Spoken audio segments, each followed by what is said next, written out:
Welcome to Pavitra academy. और आज हम जो पेपर डिस्कस करने वाले हैं वो है हमारा सितंबर 2014 paper 1 which was held on 21 सितंबर 2014। तो चलिए जल्दी से चलते हैं इस क्वेश्चन पेपर पर और जल्दी से देखते हैं इसके क्वेश्चंस को। Yes, the very first question is cognitive development is supported by. संज्ञानात्मक विकास निम्न में से किसके द्वारा समर्थित होता है। यस, देख लेते हैं भाई। जितना संभव हो उतनी आवृत्ति से संगत और सुनियोजित परीक्षाओं का आयोजन करना। जी नहीं, देखो संज्ञानात्मक विकास में as far as concern with पियाजे, वाइगोत्स्की एंड ब्रूनर, हम कहाँ पे जब हमें एक इन्वायरमेंट मिलता है अच्छे सा तो हम अपने आप सीखते हैं। संज्ञान का मतलब ही अपने आप सीखना है, अपने आप ज्ञान को ग्रहण करना है। तो यहाँ पर परीक्षाओं को आयोजित करना गलत हो जाएगा। उन गतिविधियों को प्रस्तुत करना जो पारंपरिक पद्धतियों को सुदृढ़ बनाती हैं, ये भी गलत हो जाएगा, क्योंकि पारंपरिक पद्धतियों का सुदृढ़ होना कोई बहुत अच्छी बात नहीं होती है। एक समृद्ध और विविधतापूर्ण वातावरण उपलब्ध कराना, जी हाँ, ये बिल्कुल सही बात जा रही है। फोर्थ भी देख लेते हैं। सहयोगात्मक की अपेक्षा वैयक्तिक गतिविधियों पर अधिक ध्यान केंद्रित करना, ये भी कोई अच्छी बात नहीं है, क्योंकि सहयोगात्मक से हमारा कोग्निटिव डेवलपमेंट और ज़्यादा अच्छा होता है कोलैबोरेशन के साथ। ठीक है, तो हमारा जो सही आंसर होगा वो होगा option number 3, by providing A rich and varied environment. ठीक है, अगर हम उनको ऐसा इन्वायरमेंट प्रोवाइड करवाएंगे बच्चों को तो उनका कोग्निटिव डेवलपमेंट अपने आप अच्छा ही होगा। ओके, तो चलिए चलते हैं नेक्स्ट क्वेश्चन पे। Question number 2, human development is, मानव विकास क्या है जी। क्वांटिटेटिव है, क्वालिटेटिव है, unmeasurable to a certain extent है, या कुछ सीमा तक अमापनीय है, या बोथ क्वांटिटेटिव एंड क्वालिटेटिव, मात्रात्मक और गुणात्मक दोनों। और अब देखिए, मैं कहूंगा जो हमारी डेवलपमेंट होती है वो क्वांटिटेटिव भी होती है। क्वांटिटेटिव मतलब मात्रात्मक, कि उसकी एक मात्रा होती है। जैसे कि मैं कहूंगा फिजिकल डेवलपमेंट है, ग्रोथ है, ठीक है, वो क्या है, मात्रात्मक है। मात्रात्मक मतलब कि हमें पता चल जाता है कि पहले ये बच्चा 5 फुट का था, अब ये 5 फुट 6 इंच का है, तो मतलब मात्रा में परिवर्तन आया है। या पहले इसका वेट 40 kg था, अब इसका वेट 45 kg है। मतलब एक मात्रा में, क्वांटिटी में चेंज होना, डेवलपमेंट होना, वो भी होता है और क्वालिटेटिव भी होता है। ठीक है, क्वालिटेटिव कैसे, कि भाई जैसे कि हमारे इमोशंस में डेवलपमेंट होता है, हमारी इंटेलिजेंस में डेवलपमेंट होता है। ठीक है, तो वो क्या है, क्वालिटेटिव है। तो इस लिहाज से हमारा ऑप्शन नंबर 4 बिल्कुल सही होगा। बोथ क्वांटिटेटिव एंड क्वालिटेटिव, मात्रात्मक और गुणात्मक दोनों। ओके, चलिए चलते हैं नेक्स्ट क्वेश्चन पे। Question number 3, the nature nurture debate refers to. प्रकृति पोषण विवाद निम्नलिखित में से किससे संबंधित है। देखिए, अब सिंपल सी बात को समझते हैं। नेचर का मतलब प्रकृति, नर्चर मतलब पोषण। ठीक है, अब प्रकृति का मतलब क्या, वो चीजें जो हमें प्रकृति से मिली हैं, जो नेचर से मिली हैं, और वो होंगी हमारी हेरिडिटी। ठीक है जी, जैसे कि मैं कहूँगा कि भाई मुझे भी कुछ चीज़ें, मेरी आवाज़ है, मेरा जो कम्प्लेक्शन है, मेरा जो फेस कट है, वो मेरे परिवार से मिलता जुलता है मेरा। ठीक है, तो वो क्या है, हेरिडिटी से मिला है। और वहीं नर्चर या पोषण अपने आप में दिखा रहा है कि ये क्या है, इन्वायरमेंट है। ठीक है, तो ये जो एक डिबेट है, ये जो एक बहस है, ये किसके और किसके बीच में है, जेनेटिक्स एंड इन्वायरमेंट। और यू कैन से हेरिडिटी एंड इन्वायरमेंट भी हो सकता था यहाँ पे, अनुवांशिकी एवं वातावरण। और यही होगा हमारा सही answer, option number 1, because nature stands for अनुवांशिकी एंड इन्वायरमेंट स्टैंड्स फॉर वातावरण। ओके, तो चलिए चलते हैं नेक्स्ट क्वेश्चन पे। Question number 4, which of the following is a passive agency of socialization. कौन सा सामाजिकरण की निष्क्रिय एजेंसी है।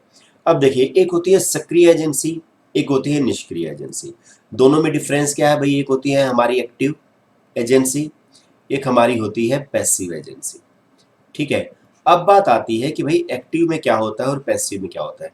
एक्टिव एजेंसी वो होती है जो डायरेक्टली हमें बताती है कि भाई हमें इस प्रकार के वातावरण में ये बिहेव करना है और ये नहीं करना है। डूज एंड डोंट्स इसके अंदर दिए गए होते हैं, लेकिन जो इनडायरेक्ट होती है, ठीक है, जो हमें इनडायरेक्टली इन्फ्लुएंस करती है, उनके अंदर किसी प्रकार के डूज एंड डोंट्स नहीं दिए होते हैं, ठीक है, लेकिन फिर भी हम उनको अपने आप सीख जाते हैं समाज में रहते रहते।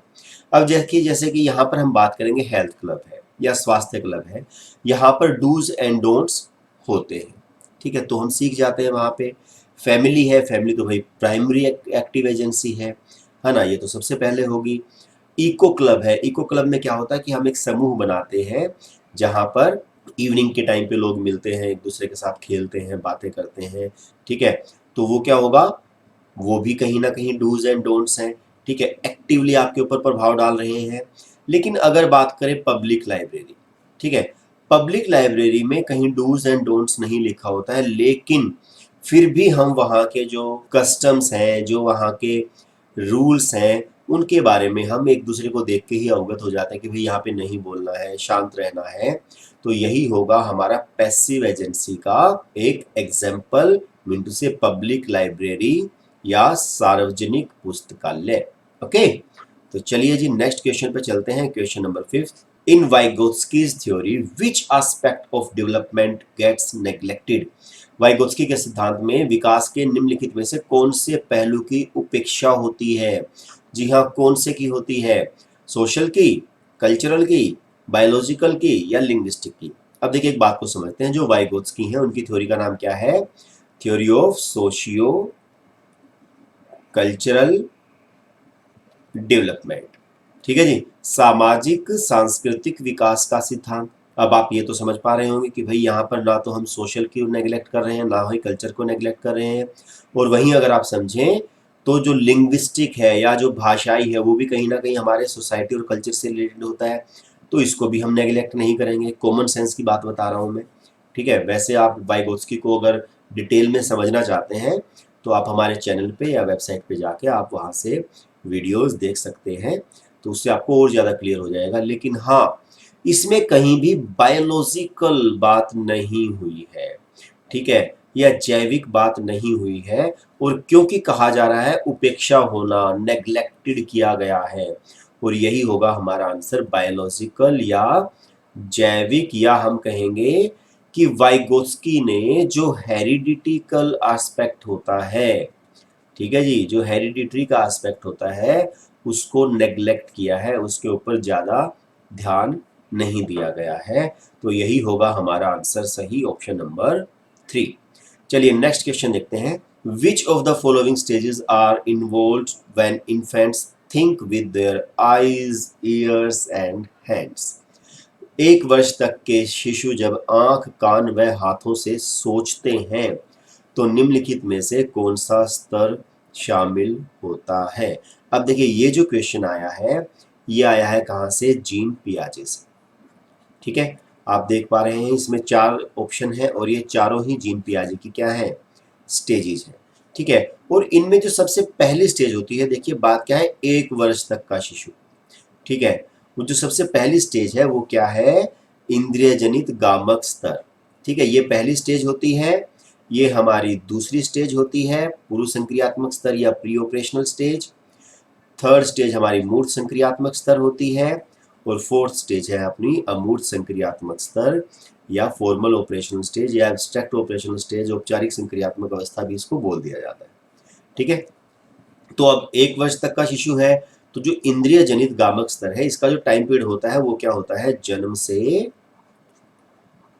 2 वर्ष तक, ठीक है जी। तो सीधी सी बात है बच्चा इसी के अंदर आएगा। और दूसरी बात अगर प्रश्न में भी देखें तो भाई बच्चा आंख, कान व हाथों से सोचता है, मतलब आईज, ईयर्स एंड हैंड्स, मतलब टच करके चीजों को सोचता है। सोचने का मतलब वो अपना ज्ञान किस तरीके से ग्रहण कर रहा है, केवल देखकर, सुनकर या टच करके, मतलब अपनी सेंसेस से कर रहा है। तो इसका आंसर होगा sensory motor stage, mean to से ऑप्शन नंबर 3। ओके, चलिए नेक्स्ट क्वेश्चन देख लेते हैं, question number 7। Riya does not agree with Rishabh about setting up a class picnic. She thinks that the rules can be revised to suit the majority. This kind of peer disagreement, according to Piaget, refers to।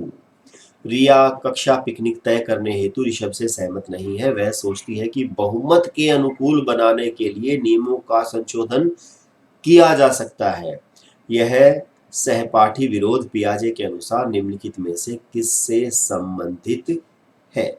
और देखिए यहाँ पर मैं आपको एक बात बताता हूँ।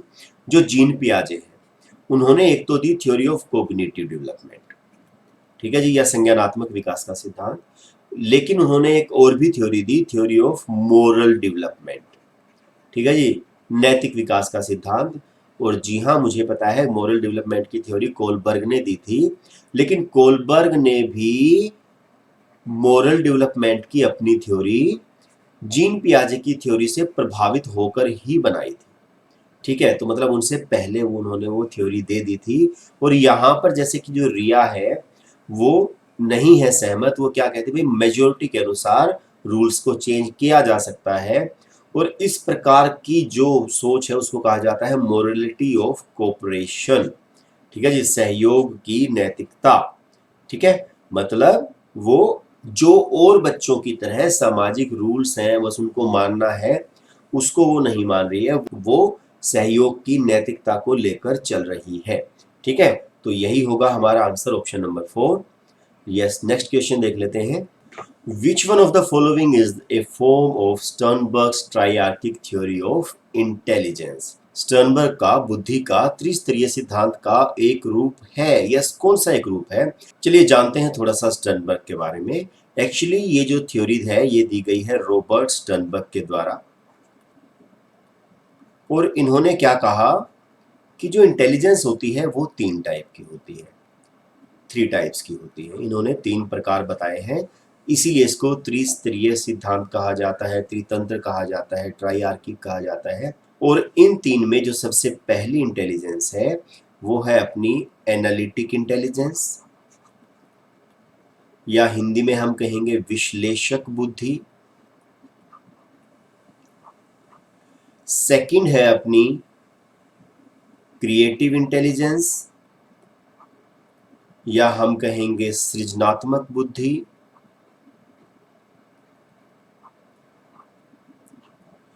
And the third one is practical intelligence, जिसको हम कहेंगे व्यावहारिक बुद्धि, ठीक है जी। ये 3 प्रकार के बुद्धि बताई गई हैं, किसके द्वारा? रॉबर्ट स्टर्नबर्ग के द्वारा। और अगर आपको इसके बारे में डिटेल से समझना है तो आप हमारे YouTube चैनल पे या वेबसाइट पे जाके आप इसको अच्छे से ढंग से देखकर समझ सकते हैं।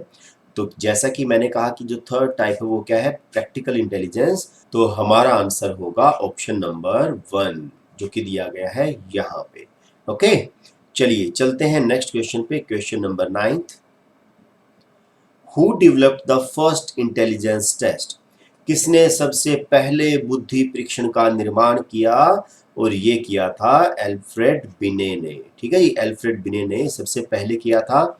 यस, कब किया था? 1905 में, सबसे पहले 1905 में किया गया था, ठीक है। और ये क्यों किया गया था? ये किया गया था जो क्षीण बुद्धि वाले बच्चे होते हैं उनको डिफ्रेंशिएट करने के लिए नॉर्मल स्टूडेंट्स से। शुरुआत में ये एमआरस को, मेंटली रिटार्डेड बच्चों को सामान्य बच्चों से अलग करने के लिए, मतलब छांटने के लिए, पता लगाने के लिए इसका प्रयोग किया गया। और यही कारण है कि इनको, एल्फ्रेड बिने को क्या कहा जाता है? फादर ऑफ इंटेलिजेंस टेस्ट, ठीक है जी। अगर आपसे पूछा जाए कि who is the father of intelligence test तो आपका आंसर क्या होगा? एल्फ्रेड बिने, ठीक है, क्योंकि ये सर्वप्रथम व्यक्ति थे जिन्होंने एक ऐसी तकनीक निकाली जिससे हम बुद्धि का स्तर पता लगा सकते हैं। तो इस क्वेश्चन का आंसर होगा हमारा ऑप्शन नंबर 2। चलिए नेक्स्ट क्वेश्चन देख लेते हैं, question number 10th। Phonological awareness refers to the ability to. ध्वनि संबंधी जागरूकता निम्नलिखित में से किस क्षमता से संबंधित है? देख लेते हैं जी भाई। देखिए जहां पर भी शब्द आए फोन, एक चीज को आप समझ लेना, फोन फोन वही सुनने वाले फोन की बात कर रहे हैं। और जो फोन का जो मेन यूज था वो क्या था? सुनना और बोलना। मतलब कहने का it is related to sound, ठीक है। तो जहां पर भी साउंड होगा वही हमारा आंसर होगा। Reflect and manipulate the sound structure, बिल्कुल सही आंसर होना चाहिए। स्पीक फ्लुएंटली एंड एक्यूरेटली, जी नहीं, फोनोलॉजी का नहीं मतलब है। नो अंडरस्टैंड एंड राइट, नहीं। Master the rules of grammar, बिल्कुल नहीं। तो जैसा कि मैंने कहा, अगर फोन आए तो आपको साउंड से रिलेट करना है, तो यही होगा हमारा आंसर, ऑप्शन नंबर 1। ध्वनि संरचना पर चिंतन करना व उसमें हेर फेर करना। ओके, चलिए नेक्स्ट क्वेश्चन देखते हैं, क्वेश्चन नंबर 11। कक्षा कक्ष में जेंडर विभेद, gender discrimination in a classroom, क्या करेगा भाई? डज नॉट अफेक्ट, अगर आप भेदभाव करते हैं, पक्षपात करते हैं, तो क्या इफेक्ट नहीं पड़ेगा उसको? बिल्कुल पड़ेगा, ये ऑप्शन गलत होगा। May lead to diminished effort और परफॉर्मेंस ऑफ द स्टूडेंट्स, ये बात सही जा रही है। शिक्षार्थियों के हरासोन्मुख प्रयासों अथवा निष्पादन का कारण बन सकता है, बिल्कुल सही बात जा रही है। आगे भी देख लेते हैं।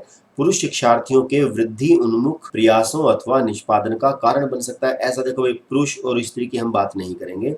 महिला शिक्षकों की अपेक्षा पुरुष शिक्षकों द्वारा अधिक किया जाता है, ये भी कोई ऐसी बात नहीं है। ऑप्शन नंबर 2 हमारा होगा बिल्कुल सही, कि अगर हम जेंडर डिस्क्रिमिनेशन करते हैं, लिंग पक्षपात करते हैं क्लासरूम में, उससे क्या होगा? बच्चों का जो परफॉर्मेंस है वो डिमिनिश हो जाएगी, वो हरास की तरफ चली जाएगी, वो कमी की तरफ चली जाएगी, और यही होगा हमारा आंसर सही। ओके, चलिए नेक्स्ट क्वेश्चन देखते हैं, question number 12। Which one of the following is an example of learning style, ठीक है, ये लर्निंग स्टाइल के कौन से एग्जाम्पल हैं? और देखिए इसमें जो हमारा सबसे पहला ऑप्शन है वही है सही, मिंटू से विजुअल या चाक्षुष, ठीक है जी। देखिए अलग अलग लर्निंग स्टाइल होते हैं, विजुअल होता है, हियरिंग होता है, मतलब कोई सुनकर सीखता है, कोई छूकर सीखता है, कोई एक्टिविटी करके सीखता है, कोई बोलकर सीखता है, कोई अकेले बैठकर पढ़कर सीखता है, और कोई ग्रुप में पढ़कर सीखता है, ठीक है। तो उन्हीं में से एक जो है वो क्या है? विजुअल। बाकी ये एक्रूअल, फैक्चुअल, टेक्चुअल, इनमें से कोई भी नहीं है, तो हमारा आंसर क्या होगा? Option number 1। ओके, चलिए नेक्स्ट देखते हैं, ऑप्शन नंबर 13। एक शिक्षक कक्षा के कार्य को एकत्र करता है और उन्हें पढ़ता है, उसके बाद योजना बनाता है और अपने अगले पाठ को शिक्षार्थियों की आवश्यकता को पूरा करने के लिए समायोजित करता है। वाह भाई वाह, बड़ा ग्रेट काम कर रहे हैं। तो वह डैश कर रहा या रही है, क्या कर रहा है? देखिए भाई सीधी सी बात है, जो टीचर है सबसे पहले जो भी बच्चों ने काम किया है वो उसको पढ़ता है, कलेक्ट करता है, प्लान करता है, एडजस्ट करता है नेक्स्ट लेसन के लिए, ठीक है। तो ये क्या है? ये है जी assessment of learning, as learning, for learning या एट लर्निंग। हमारा आंसर होगा असेसमेंट फॉर लर्निंग, ठीक है। फॉर लर्निंग क्यों होगा? क्योंकि भाई फॉर लर्निंग में क्या होता है? फॉर्मेटिव असेसमेंट या निर्माणात्मक या रचनात्मक आकलन, ठीक है। और फॉर्मेटिव में क्या होता है? ये ड्यूरिंग द सेशन होता है, मतलब जब हम पढ़ा रहे हैं उसी के दौरान जो हम असेसमेंट करते हैं। सपोज आप एक चीज को समझ के चलिए कि आपको कोई टॉपिक बच्चों को पढ़ाना है, तो आप पहले उसके लिए प्लानिंग करेंगे, तैयारी करेंगे, उसको अच्छे से पढ़ाएंगे। फिर वो पढ़ाने के बाद में आप क्या करेंगे? उनका आकलन करके देखेंगे। आकलन मतलब क्या? उनका एक आप हल्का फुल्का टेस्ट ले सकते हैं, वो ओरल हो सकता है, या कोई प्रोजेक्ट वर्क दे सकते हैं, कोई असाइनमेंट दे सकते हैं, कोई रिटन टेस्ट हो सकता है छोटा मोटा, आप वो लेके देखते हैं। फिर आपने देखा सपोज कि भाई बच्चों को तो ज़्यादा सा समझ में नहीं आया इस चीज़ से, ठीक है, या बच्चों ने बहुत अच्छा स्कोर नहीं किया है मार्क्स, तो उसके बाद में आप फिर क्या करेंगे? अपनी शिक्षण पद्धति पर ध्यान देंगे, उसमें सुधार लाएंगे और उसी चीज को दूसरे तरीके से बच्चों को सिखाकर देखेंगे, ठीक है। और उसके बाद में फिर से असेसमेंट करेंगे।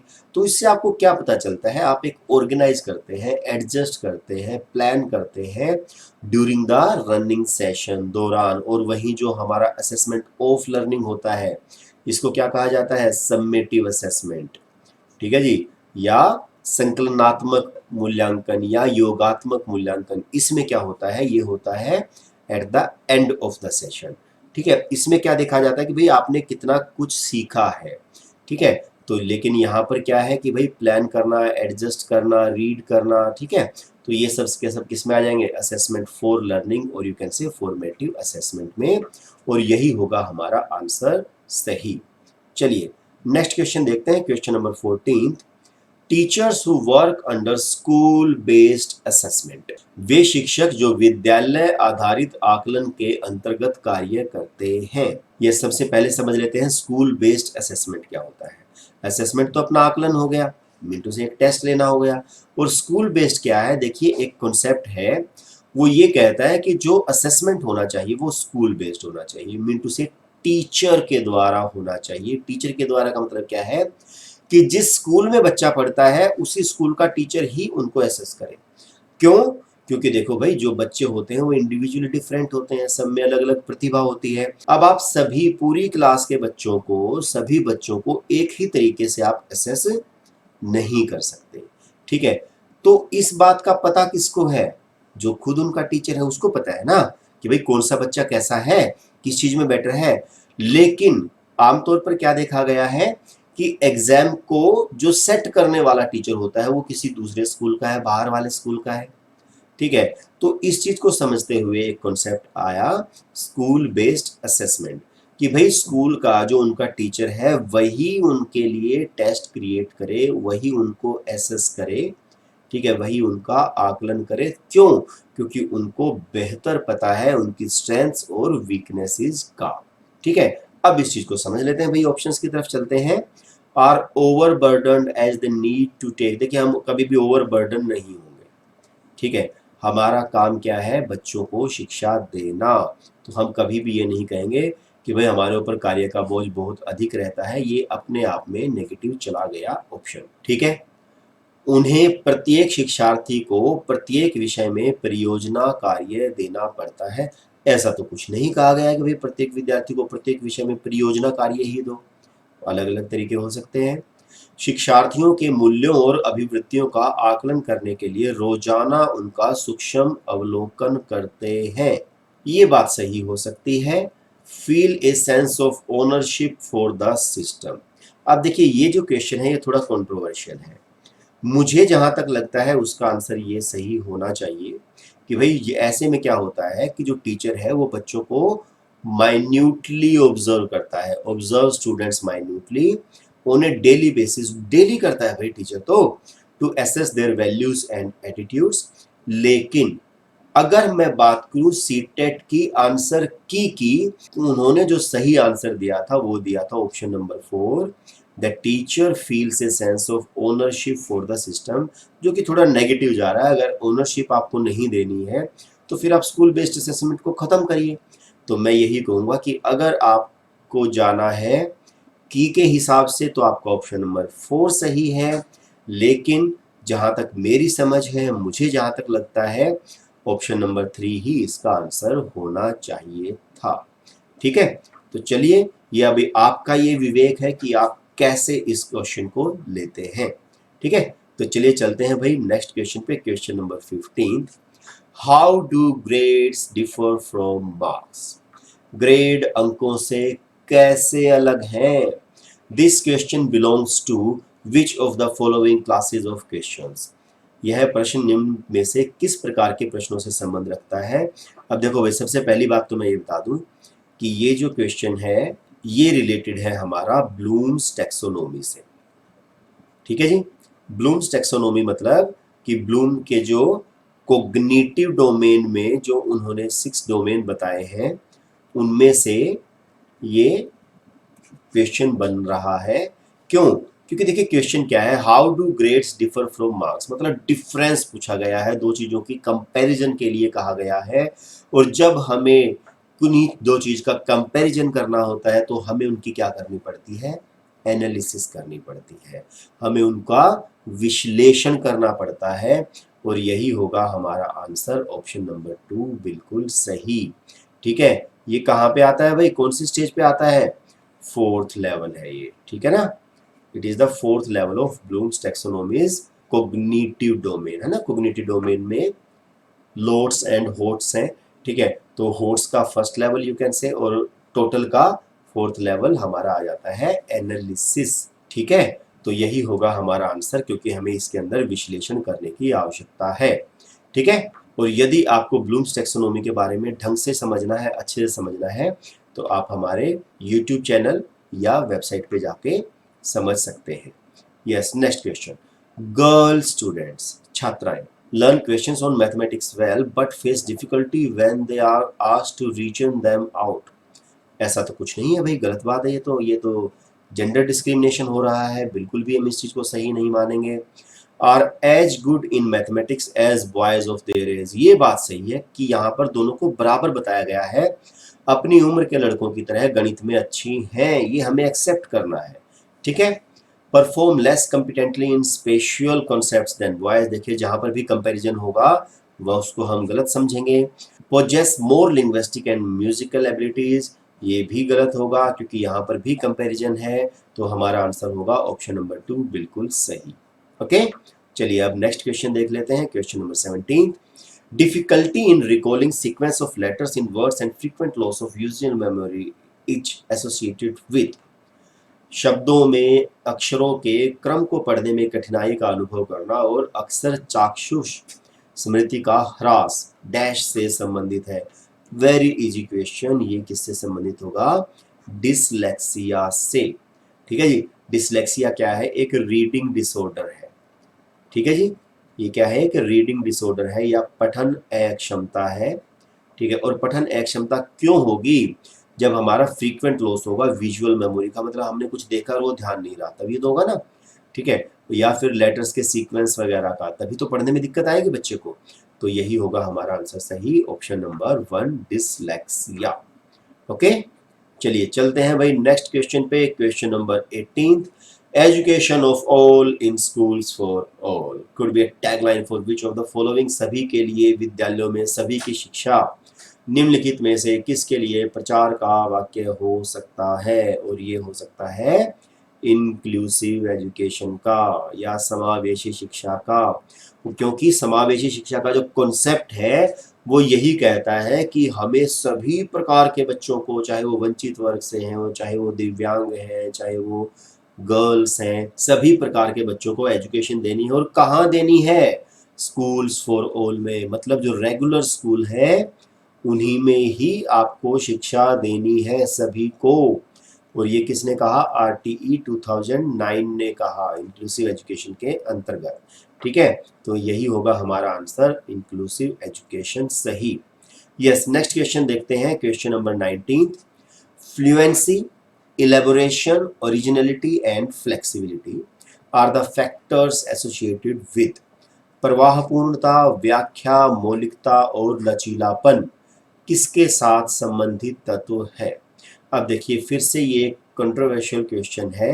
मैं कहूंगा कि ये जो चीजें रिलेटेड हैं, ये जो तत्व हैं, ये जो एट्रीब्यूट्स हैं, ये होते हैं क्रिएटिविटी के, ठीक है। ये किसके होते हैं? क्रिएटिविटी के एट्रीब्यूट्स होते हैं। और हमारी जो क्रिएटिविटी होती है वो किससे रिलेटेड होती है? डाइवर्जेंट थिंकिंग से, ठीक है। क्रिएटिविटी डाइवर्जेंट थिंकिंग से रिलेटेड होते हैं। तो मेरे हिसाब से ऑप्शन नंबर 3 होना चाहिए था इसका आंसर, या अपसारी चिंतन होना चाहिए था सृजनात्मकता से। परंतु अगर मैं बात करूं सीटेट के आंसर की तो उन्होंने आंसर दिया था ऑप्शन नंबर 1 गिफ्टेडनेस या प्रतिभा। जबकि हम आमतौर पे ये पढ़ते हैं कि ये जो एट्रीब्यूट्स हैं, ये जो तत्व हैं, ओरिजिनलिटी होना, फ्लेक्सिबिलिटी होना, एलेबोरेशन होना, फ्लुएंसी होना, ये किसके हैं? गिफ्टेडनेस के हैं, ठीक है। तो अब अगेन मैं यही कहूंगा, वो आपके कंसाइंस के ऊपर है, आपके विवेक के ऊपर है कि आप किसको सही मानते हैं। लेकिन मेरे अकॉर्डिंग डाइवर्जेंट थिंकिंग या क्रिएटिविटी इसका आंसर होना चाहिए था, जबकि गिफ्टेडनेस दिया गया है आंसर की में। ओके, चलिए चलते हैं नेक्स्ट क्वेश्चन पे, क्वेश्चन नंबर 20। गिफ्टेड स्टूडेंट्स में be asked to spend more time on questions dealing with, प्रतिभाशाली शिक्षार्थियों को डैश से जुड़े प्रश्नों पर अधिक समय देने के लिए कहा जा सकता है। यस, कैसे पर कहा जा सकता है, थोड़ा सा समझेंगे। देखिए जो गिफ्टेड स्टूडेंट्स होते हैं वो क्या होते हैं? वो अपनी एज से उनका मानसिक स्तर थोड़ा सा ऊंचा होता है, ठीक है। तो मतलब कहने का कि जो उनकी क्लास में जो चलता है वो उनके लिए बड़ा इजी रहता है, ठीक है। तो अब हम उनको, जब वो काम कर चुके हो, तो हम उनको और कुछ क्या करने के लिए कह सकते हैं? हम उनको कह सकते हैं कुछ नया क्रिएट करने के लिए या कुछ सृजन करने के लिए। ठीक है, तो हमारा आंसर होगा ऑप्शन नंबर 3। और वैसे भी अगर हम अगेन कोग्निटिव डोमेन की बात करें ब्लूम्स टैक्सोनॉमी में, तो जो हाईएस्ट लेवल पे है 2001 के अकॉर्डिंग, वो क्या है, क्रिएटिंग। गिफ्टेड स्टूडेंट से ये अपेक्षा रखते हैं कि वो एक हायर ऑर्डर की उनके अंदर एक स्किल है, थिंकिंग स्किल है, जिससे वो चीजों को क्रिएट कर पाएंगे। तो यही होगा हमारा आंसर सही, ऑप्शन नंबर 3। ओके, चलिए नेक्स्ट क्वेश्चन देखते हैं, question number 21। Learning disabilities in mathematics can be assessed most appropriately by which of the following test. Yes, गणित में अधिगम निर्योग्यता का आकलन निम्न में से किस परीक्षण द्वारा सर्वाधिक उचित तरीके से किया जा सकता है। और ये होगा हमारा डायग्नोस्टिक टेस्ट या निदानात्मक परीक्षण। क्यों? क्योंकि जो डायग्नोस्टिक टेस्ट होते हैं वो होते ही इसलिए हैं कि हम कमियों का पता लगा सकें, उनको डायग्नोस कर सकें, ठीक है ना, उनको फाइंड आउट कर सकें कि भाई कहाँ पर कमी है। तो ये बनाए ही इसलिए जाते हैं। तो हमारा आंसर होगा ऑप्शन नंबर 2 बिल्कुल सही। ओके, चलिए चलते हैं नेक्स्ट क्वेश्चन पे, question number 22। Concept maps are most likely to increase understanding of new concepts by। सिद्धांत चित्र के द्वारा नवीन अवधारणाओं की समझ बढ़ाते हैं। यस, और इस क्वेश्चन को करने से पहले एक बार समझ लेते हैं what are concept maps. Concept map क्या होते हैं कि देखिए, जैसे कि हम कुछ फ्लो चार्ट नहीं बनाते हैं, ठीक है, आप फिलहाल उसी से मान के चलेंगे। ठीक है, और अगर आपको डिटेल में समझना है तो आप वेबसाइट पे जाके समझ सकते हैं। ठीक है, जिससे हम फ्लो चार्ट बना देते हैं कि भाई हमने कोई मान लो चैप्टर पढ़ा, तो हम उसका क्या करेंगे, पूरे का एक फ्लो चार्ट बना देंगे। भाई देखो, पहले ये होता है, अब उसमें से निकल के ये 2 आ गए, ठीक है, अब ये अगेन 2 भागों में बढ़ जाता है, ये 1 भाग में बढ़ता है। तो मतलब हम कुछ ऐसे फ्लो चार्ट बना देते हैं कि भाई पहले ये होगा, फिर उसके बाद ये होगा, फिर उसके बाद ये होगा, है ना। तो वो क्या है, हम कॉन्सेप्ट मैप बना रहे हैं अपने आप को समझने के लिए।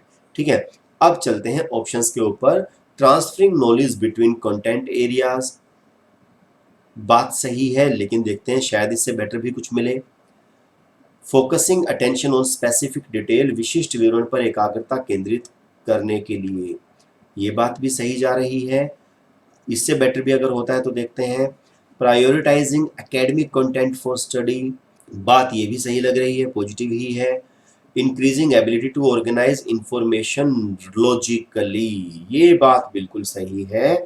तर्कपूर्ण ढंग से सूचनाओं को व्यवस्थित करने की योग्यता बढ़ाने, अब आपने देखे कि हमने एक तर्कपूर्ण ढंग से सूचनाओं को क्या किया है, व्यवस्थित कर दिया है। ठीक है, और इसके लिए हम कॉन्सेप्ट मैप को बनाते हैं। Option number 4 is most correct, सबसे बेटर यही है। तो यही होगा हमारा आंसर बिल्कुल सही। ठीक है, चलिए चलते हैं नेक्स्ट क्वेश्चन पे। According to the theory of social learning of Albert Bandura, yes भाई, एल्बर्ट बंड्यूरा की सोशल लर्निंग से क्वेश्चन बना है। Which one of the following is true. Albert Bandura के सामाजिक अधिगम सिद्धांत के अनुसार निम्न में से कौन सा सही है। यस, बिल्कुल मुझे साफ साफ दिखाई दे रहा है, लेकिन उसके लिए मैं आपको थोड़ा सा बता देता हूँ कि क्या है सोशल लर्निंग की थ्योरी। सोशल लर्निंग की थ्योरी में एल्बर्ट बंड्यूरा ने क्या कहा है कि बच्चा जो है वो मॉडलिंग के द्वारा सीखता है। ठीक है, मॉडलिंग से मतलब क्या है कि वो बड़ों को, अपने से बड़ों को या दूसरों को फॉलो करता है, इमिटेशन करता है, सोसाइटी में रहकर वहां से लर्न करता है। ठीक है, जैसे कि मैं कहूँगा कि एक बाप अपने बेटे के लिए मॉडल होता है, जैसे जैसे बाप करेगा वैसे वैसा बेटा करता है।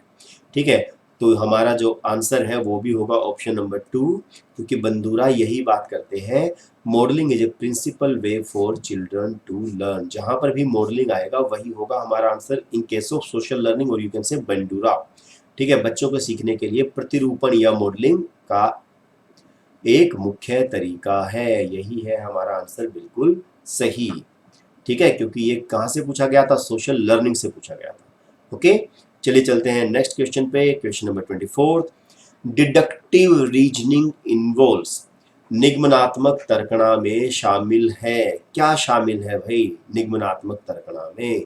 डिडक्टिव, देखिए एक होता है इंडक्टिव, एक होता है डिडक्टिव, या हम हिंदी में कहेंगे एक होता है आगमन या इंडक्टिव, और एक होता है निगमन या डिडक्टिव। ठीक है, अब ये कैसे रिलेटेड होते हैं? मैं कहूंगा ये दोनों एक दूसरे के पूरक हैं और अपोजिट हैं। और जो आगमन होता है वो चलता है उदाहरण से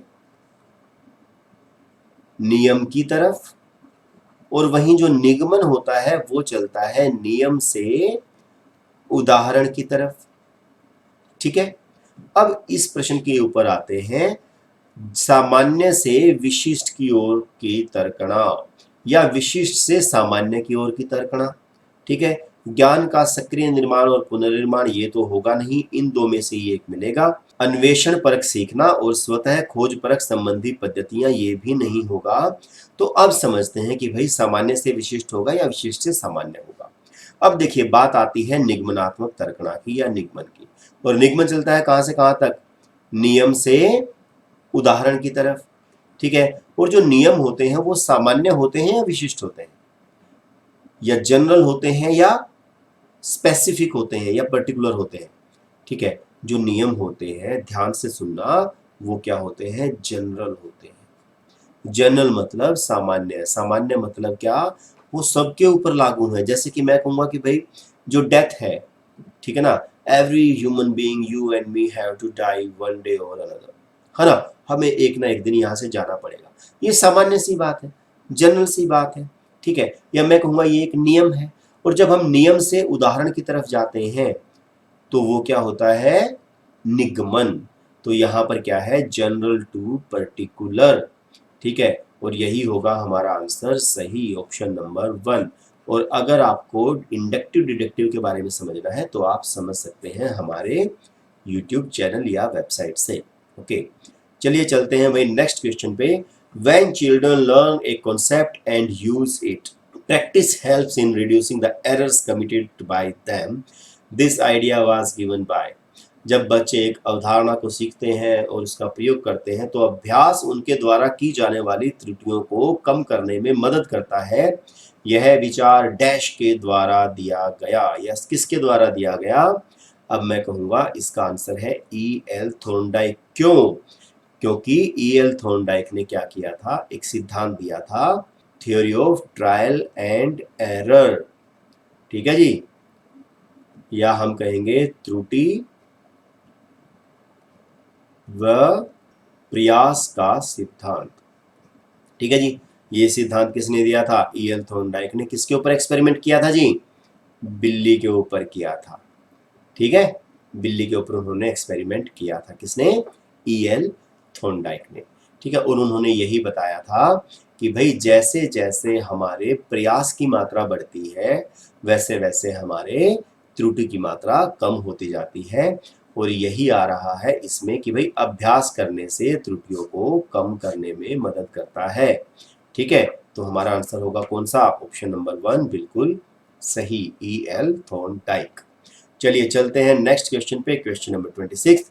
विच of the following skills is associated with emotional intelligence? ठीक है, ये संवेगात्मक बुद्धि से संबंधित है। क्या संबंधित है? याद करना संवेगात्मक से होगा? बिल्कुल भी नहीं होगा। Motor processing? बिल्कुल भी नहीं होगा। एनविसेजिंग या विचार करना? बिल्कुल भी नहीं होगा। एम्पेथाइजिंग ही होगा। समानुभूति देना। समानुभूति मतलब कि भाई देखो जैसा तुझे फील हो रहा है वैसा ही मुझे भी फील हो रहा है, या एम्पैथी होना। तो ये होगा क्या हमारा? One of the emotion. ठीक है, और यही होगा हमारा आंसर। ठीक है, चलिए चलते हैं नेक्स्ट क्वेश्चन पे, question number 27। The inner force that stimulates and compels a behavioral response and provides specific direction to the response is। एक आंतरिक बल जो प्रोत्साहित करता है और व्यवहार परक प्रतिक्रिया के लिए बाध्य करता है एवं उस प्रतिक्रिया को विशिष्ट दिशा में उपलब्ध कराता है। डैश है। यस, क्या है वो होता है जी मोटिव या अभिप्रेरण। ठीक है जी, मतलब मोटिव ही हमें किसी काम को करने के लिए कंपेल करता है कि भाई ये काम तो करना पड़ेगा। ठीक है, जैसे कि आप सीटेट के लिए प्रिपरेशन कर रहे हैं तो वो आपको कंपेल कर रहा है कि भाई आपको पढ़ना पड़ेगा। ठीक है, आपको तैयारी करनी पड़ेगी क्योंकि आपका कोई मोटिव है, कुछ अभिप्रेरक है। ठीक है, चलिए चलते हैं आगे क्वेश्चन नंबर 28 पे। Which term is often used interchangeably with the term motivation. निम्न में से कौन सी शब्दावली प्राय अभिप्रेरणा के साथ अंतः बदलाव के साथ इस्तेमाल की जाती है, और वो है जी हमारी नीड या आवश्यकता। और समझिए कि सिंपल सी बात है, जब तक आपको नीड नहीं होगी तब तक आपके अंदर मोटिवेशन नहीं हो सकता, तब तक आपके अंदर अभिप्रेरणा नहीं हो सकती। ठीक है ना। सबसे पहली चीज होती है नीड। आपको अगर किसी चीज की आवश्यकता है तभी तो आप उस काम को करने के लिए मोटिवेटेड होंगे ना। ठीक है, तो इसको हम इसके साथ इंटरचेंज कर सकते हैं और यही होगा हमारा आंसर सही। चलिए नेक्स्ट क्वेश्चन देखते हैं, question number 29। Dash motives deals with the need to reach satisfying feeling states and to obtain personal goals. Dash प्रेरणाएं अनुभूतियों के संतुष्टिकरण की अवस्थाओं तक पहुंचने और वैयक्तिक लक्ष्यों को प्राप्त करने की आवश्यकताओं को संबोधित करती हैं। यस, कौन से मोटिव्स करेंगे? वो करेंगे हमारे भावात्मक। ठीक है जी, जब हमारे अंदर एक भाव होता है, जैसे कि मैं कहूँगा आपके अंदर एक भाव है कि भाई मुझे सीटेट करना ही करना है चाहे जो मर्जी हो जाए। ठीक है, या एक अफेक्टिव मोटिव है आपके अंदर कि भाई मुझे ये करना है, ये आपके भावों से जुड़ चुका है। That's why you are watching this video. ठीक है, तो मतलब कहने का क्या है, जो भावात्मक मोटिव्स हैं deal with the need to reach satisfying feeling states and to obtain personal goals. ठीक है, ये होने जरूरी है। ठीक है, भावों का होना आवश्यक है। Yes, last question of this video lecture is which one of the following is a factor that affects learning positively। निम्नलिखित में से कौन सा कारक अधिगम को सकारात्मक रूप से प्रभावित करता है? यस, देख लेते हैं भाई। फियर ऑफ फेलियर कि भाई मैं फेल हो जाऊंगा, ये सकारात्मक है क्या? ये तो नकारात्मक है, बिल्कुल गलत है। कंपटीशन विद अदर पीयर्स, आप दूसरों से कंपटीशन करेंगे, फिर से वही बात नेगेटिव है। मीनिंगफुल एसोसिएशन, यस, ये बात पॉजिटिव जा रही है। अर्थपूर्ण संबंध, जब आप चीजों में एक अर्थपूर्ण संबंध बना देते हैं तो वो एक पॉजिटिव फैक्टर होगा लर्निंग के लिए।